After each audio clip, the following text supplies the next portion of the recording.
Sesión del Pleno de la Asamblea Nacional, la primera vicepresidenta del Parlamento, Viviana Veloz, y ha otorgado el uso de la palabra a la asambleísta Lucía Pozo dentro del segundo debate de la Ley Orgánica de Gestión de Identidad y Datos Civiles. Tratamiento del segundo debate de esta Ley Orgánica Reformatoria de la Ley Orgánica de Gestión de Identidad y Datos Civiles.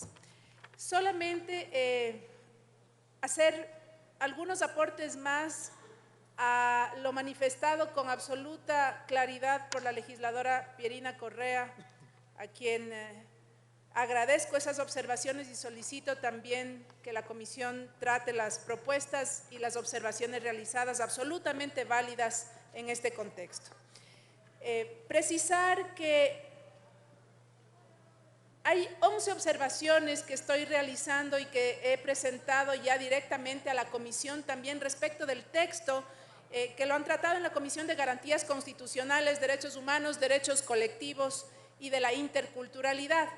Creo que es un texto bastante bien logrado, creo que hay cosas de fondo que ya se han tratado aquí, que no vamos a repetir, pero que sí creo que son importantes tomar en cuenta en el retorno a la comisión en este segundo debate para este proyecto de ley orgánica. Cosas importantes como las que tendrían que ver con reformas en el artículo 4 que reforman el inciso segundo del artículo 5. Deberíamos revisar la instrucción de esa reforma, ya que al aplicarse el texto reformatorio en el texto vigente, el inciso reformado pierde sentido. El texto dice lo siguiente: será la encargada de la administración y provisión de servicios relacionados con la gestión de la identidad y de las inscripciones y registros, los hechos y actos relativos al estado de las personas, para poder dar contexto y forma al articulado. En el numeral reformatorio 4 del artículo 5, señora presidenta, parece necesario también incorporar alguna puntuación que brinde sentidos también a las reformas. En el artículo 6 se agregan también un par de numerales, razón por la cual se hace una sugerencia muy respetuosa en el hecho de proponer un texto que sustituya íntegramente el artículo 9 o reincorporar con claridad la instrucción de la reforma.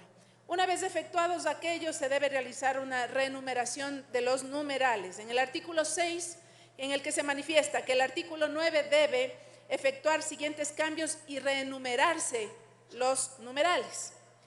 En el artículo 7, numeral 15, la instrucción de la reforma, señora presidenta, no considera que el artículo del inciso modificado se mantendría, por ejemplo, en letras mayúsculas, que es un tema de forma, pero que también merece para el perfeccionamiento de la norma que se realice el cambio pertinente.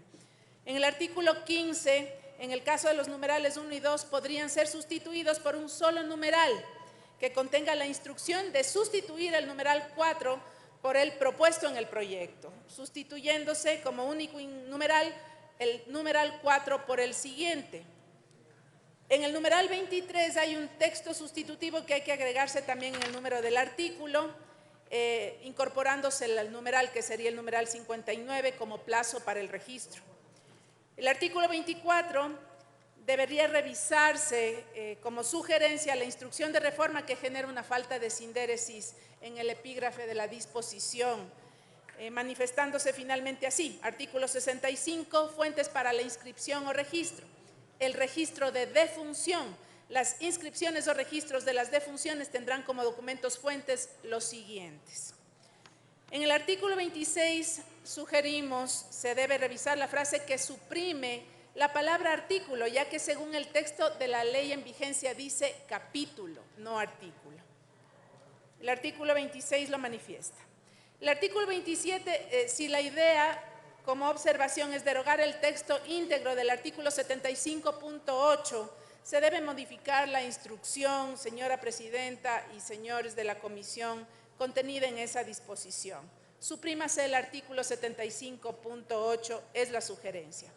Y finalmente en los artículos 29 y 31, si la idea es sustituir los textos íntegros de los artículos 78 y 79, se deben incluir el número de artículo y epígrafe. En el artículo se debería, por favor, como sugerencia, revisar la instrucción de la reforma, que aparentemente emplea 2 veces la misma frase, diciendo lo siguiente: artículo 81, inscripción de sentencia. Toda sentencia judicial que modifique el estado civil de las personas deberá será asentada en el documento correspondiente objeto de la modificación, además en el registro personal único y en el de las demás personas afectadas por tal reforma según corresponda, y continúa, en el registro personal único y en el de las demás personas afectadas por la reforma. Así que esas son observaciones que me he permitido remitir de manera orgánica y por escrito a la comisión, con todo respeto, felicitando el esfuerzo que se ha hecho, pero creo que puede ser perfectible varias modificaciones que permitan realizar un texto y una producción legislativa que pueda mejorar los textos y la producción de una norma tan importante como la que nos ocupa. Me he permitido hacer llegar el documento y espero que por favor sea tomado en cuenta dentro de la comisión. Muchísimas gracias.